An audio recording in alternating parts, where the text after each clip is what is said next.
துலாம் ராசிக்கார நண்பர்களே, துலாம் ராசியில் என்ன சார் சொல்கிறது? இனிமேலாம் அற்புதமான காலகட்டம்.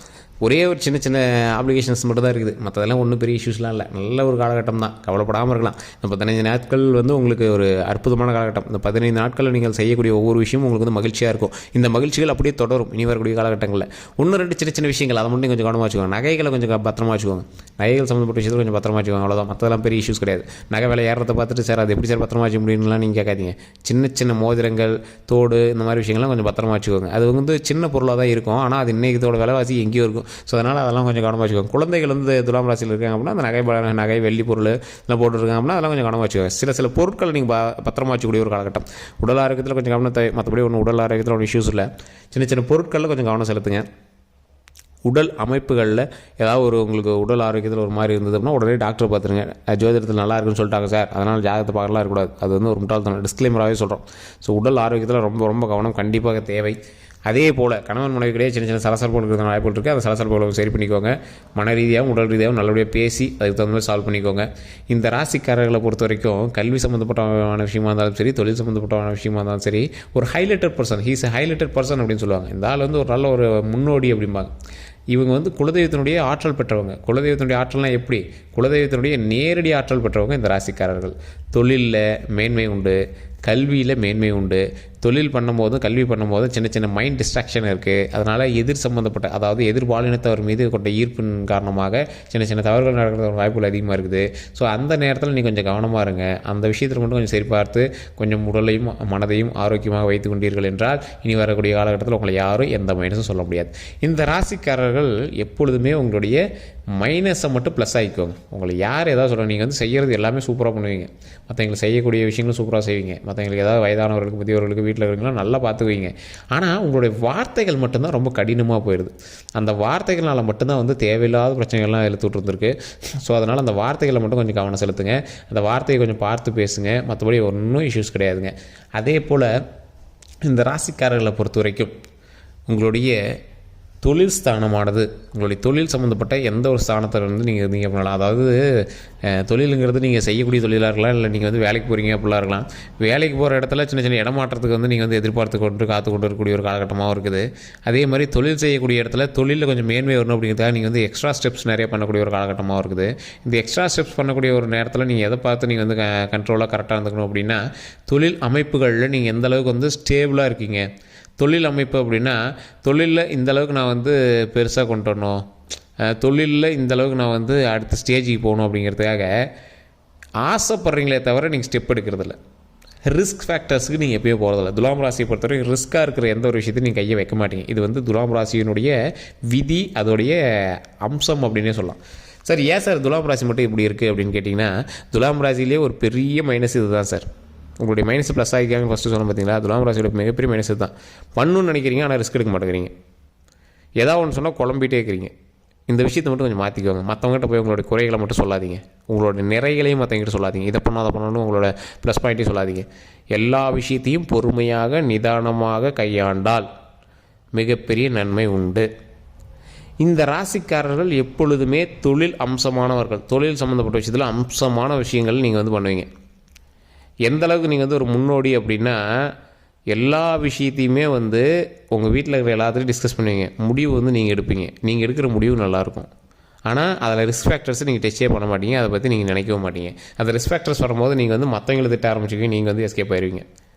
இப்போ நான் சொல்கிற விஷயங்கள் உங்களுக்கு புரியும்னு நினைக்கிறேன். முடிவு நீங்கள் எடுக்கிறீங்க, அது எல்லாத்துக்கும் பிடிச்சும் போயிடுது. ஆனால் அதுக்கு ரிஸ்க் ஃபேக்டர்ஸை பற்றி நீங்கள் நினைக்க மாட்டேங்கிறீங்க. ரிஸ்க் ஃபேக்டர்ஸ் வரும்போது ஒன்றால் தான்ப்பா அப்படி ஆச்சு அப்படின்னு யாராவது உங்கள்கிட்ட சொன்னால், அப்படிலாம் இல்லை, அதெல்லாம் என்ன அது இல்லை அப்படிங்கிற மாதிரி நீங்கள் ஸ்கிப் பண்ணிடுவீங்க. ரிஸ்க் எடுக்கிற துணிஞ்சவர்கள் மட்டும்தான் அடுத்தடுத்த வாழ்க்கையில் மேன்மை அடைவாங்க. சார் ரிஸ்க் எடுக்கிறது அப்படின்னா ஃபினான்ஷியலாக சில ரிஸ்க் எடுக்க சொல்கிறாங்க சார், அதை எப்படி சார் எடுக்கிறது? அது கரெக்டு தான். ஃபினான்ஷியலாக உங்களால் ஸ்டெப் அதிகமாக எடுக்க முடியாது. உங்களால் எந்த ராசினாலுமே அதிகமாக இன்வெஸ்ட்மெண்ட் பண்ணி ஒரு ரிஸ்க் எடுக்க முடியாது. துலாம் ராசிக்காரர்களுக்கு மெயினான ஒரு விஷயமாக தான். ஏன்னா ஃபினான்ஷியலாக இன்னும் ஸ்டேபிள் ஆகலை. ஒரு பர்ஃபெக்டான ஒரு இடத்துல நீங்கள் உட்காரல. உங்களை மறுபடியும் அவ்வளோ அமௌண்ட்டை போடுங்க அப்படின்னு யாராவது சொன்னாங்க அப்படின்னா அந்த இடத்துல நீங்கள் தப்பிச்சிக்கிறது பெட்டர். அப்படியே அந்த விஷயத்தை நீங்கள் தவிர்த்துக்கிறது பெட்டர். ராசியில் மிகப்பெரிய ராசியானது துலாம் ராசியை போல் ஒரு தெய்வீக ஆற்றல் பெற்ற ராசி எந்த ராசியிலுமே கிடையாது. கடவுளினுடைய டைரக்ட் அருள், குலதெய்வத்தினுடைய டைரக்ட் அருள், தொழிலில் நல்ல முன்னேற்றமுடைய ஒரு அற்புதமான ராசி. குலதெய்வத்தினுடைய அருள் இருக்கிறவங்களாம் என்ன பண்ணுவாங்க? கல்வியில் பெரிய ஆளாக வருவாங்க. கல்வியில் பெரிய ஆளாக வராங்க அப்படின்னா தொழிலில் ஆட்டோமேட்டிக்காக மேலே வந்துடுறாங்க. போஸ்டிங், நல்ல ஒரு போஸ்டிங், அரசு உத்தியோகம் கிடைக்கும், பென்ஷன் கிடைக்கும், இந்த மாதிரி ஒரு போஸ்டிங்கில் நீங்கள் வந்து மாட்டிக்குவீங்க. ஸோ உங்களுக்கு அப்படியே டெய்லி வருமானம், மாத வருமானம், இந்த மாதிரி அப்படியே போயிட்டே இருக்கும். தொழில் பண்ணுறீங்களா தின வருமானம், வேலைக்கு போகிறீங்களா மாத வருமானம், இதில் தடை இல்லாமல் போயிட்டே இருக்கும். ஆனால் இந்த வருமானத்துக்கு இவ்வளோ தான் சேர்த்த முடியும் அப்படிங்கிறது உங்கள்கிட்ட கிடையாது. இந்த வருமானம் வாங்கிட்டு நான் எவ்வளோ வேணாலும் சேர்த்து வைப்பேன் அப்படிங்கிற மாதிரி தான் இருக்கும். ஸோ உங்களால் தான் உங்களோட குடும்பம் வந்து மேன்மையடைந்து கொண்டு இருக்கிறது. உங்களால் தான் வருமானம் உங்களோட குடும்பத்தில் மேன்மையாக வந்து கொண்டு இருக்கிறது. உங்களால் தான் அடுத்தடுத்த முன்னேற்றங்கள் வந்து குடும்பத்தில் அமைந்து கொண்டு இருக்கிறது. இப்படி தான் வந்து லைஃப் ஸ்டைல் வந்து உருவாகிட்டே இருக்குது. ஸோ ராசியினுடைய முக்கியமான சாராம்சமாக ஒவ்வொரு ராசியும் வளர்ந்து கொண்டிருக்கக்கூடிய ஒரு காலகட்டத்தில் இந்த ராசியிலிருந்து மிகப்பெரிய நன்மை வந்து கொண்டு இருக்கிறது. ராசி அதிபதியான இந்த ராசியோடைய அதிபதியான முக்கியமான கிரக அமைப்பு உங்களுக்கு சாதகமாக தற்போதைய நிலைமையில் வந்து கொண்டிருக்கிறது. புரியுற மாதிரி சொல்லணும் அப்படின்னா, உங்கள் ராசிக்கு எல்லா தட்டத்துலேயும் உங்களை எல்லாத்தையும் வரிசையாக எல்லா ராசியும் உட்கார வைக்கிறாங்க. ஒரு கிரகம் வந்து எல்லாத்துலேயும் சாப்பாடு போட்டுகிட்டே வருது. உங்கள் தட்டம் உங்களோட இலை வெறும் இலையாக இருக்குது. இப்போ தான் உங்கள் இலையில் ஸ்வீட் வந்து உட்காருது. அடுத்தது சாப்பாடு, அடுத்தது குழம்பு, இந்த மாதிரி ஒவ்வொரு விஷயமும் இனிமேல் நடக்க ஆரம்பிக்குது. இலை இப்போ தான் போட்டிருக்காங்க உங்களுக்கு. இது எல்லாம் அமைஞ்சதுக்கப்புறம், எல்லாம் போட்டதுக்கப்புறம் தான் உங்களுக்கு வயிறு ஆடுறதுக்கு அளவுக்கு சாப்பிட்றதுக்கு ஸ்டார்ட் பண்ண முடியும். ஸோ அதுக்காக நீங்கள் கொஞ்சம் நேரம் வெயிட் பண்ணிட்டுருக்கீங்க, அவ்வளோதான். ஸோ சாப்பாட்டை போடுறீங்க, குழம்பு ஊற்றுறீங்க, அதை சாப்பிட்றாங்க, அப்படியே மூவ் ஆகிட்டே வருது அடுத்தடுத்த ஸ்டெப்பு. ஸோ இதுதான் வந்து இனி வரக்கூடிய காலகட்டங்களில் நடக்குது. தொழில் ரீதியான விஷயங்கள்லேயும் சரி, கல்வி ரீதியான விஷயங்கள்லேயும் சரி, கொஞ்சமாவது பொறுமையாகவும் நிதானமாகவும் வந்து கொண்டிருங்கள். வரக்கூடிய காலகட்டங்கள் அம்சமான காலகட்டங்களாக, அற்புதமான காலகட்டங்களாக, எல்லா விஷயமும் நன்மையான காலகட்டங்களாக வந்து அமையுதுங்க. ஸோ எப்பேற்பட்ட ராசியாக இருந்தாலும் இனி உங்கள்கிட்ட வணங்கி தான் எல்லா விஷயத்தையும் பண்ணுவாங்க. உங்கள் கையில் ஒன்றும் கிடையாது அப்படின்னாலும் உங்கள் கையில் பவர் இருக்குது. There's a power. இந்த பவர் மற்றவர்களை ஆட்டி வைக்கக்கூடிய அளவுக்கு பவர், மற்றவர்களை இதை செய்யணும் செய்யக்கூடாது அப்படிங்கிற அளவுக்கு பவர். எந்த விஷயத்தில் கவனமாக இருக்கணும்? பாயிண்ட் 1, பொருட்கள் விஷயத்தில் ரொம்ப கவனமாகவும் அதை சேவ் பண்ணியும் பத்திரமா வச்சுக்கணும். பாயிண்ட் 2, உடல் ஆரோக்கியத்தில் ரொம்ப ரொம்ப ரொம்ப ரொம்ப ரொம்ப கவனமாக இருந்தே ஆகணும். உடல் ஆரோக்கியத்தில் ரொம்ப கவனமாக இருக்கணும். ஸோ தயவுசெய்து உடல் ஆரோக்கியத்தில் கவனமாக இருங்க. மற்றபடி எந்த ஒரு இஷ்யூஸும் கிடையாது. தொழில் சம்மந்தப்பட்ட விஷயத்தில் எப்பொழுதுமே நிதானமாகவும் கொஞ்சம் பொறுமையாகவும் இருங்க. அதே போல் இந்த ராசிக்காரர்கள் ரொம்ப ஒரு ஹைலைட்டடான ஒரு பர்சன். இவங்களுக்கு வந்து சின்னதாக ஒரு மாதிரி ஏதாவது ஒரு வார்த்தை சொல்லிட்டீங்க அப்படின்னாலும் ரொம்ப ஹர்ட் ஆகிடுவாங்க.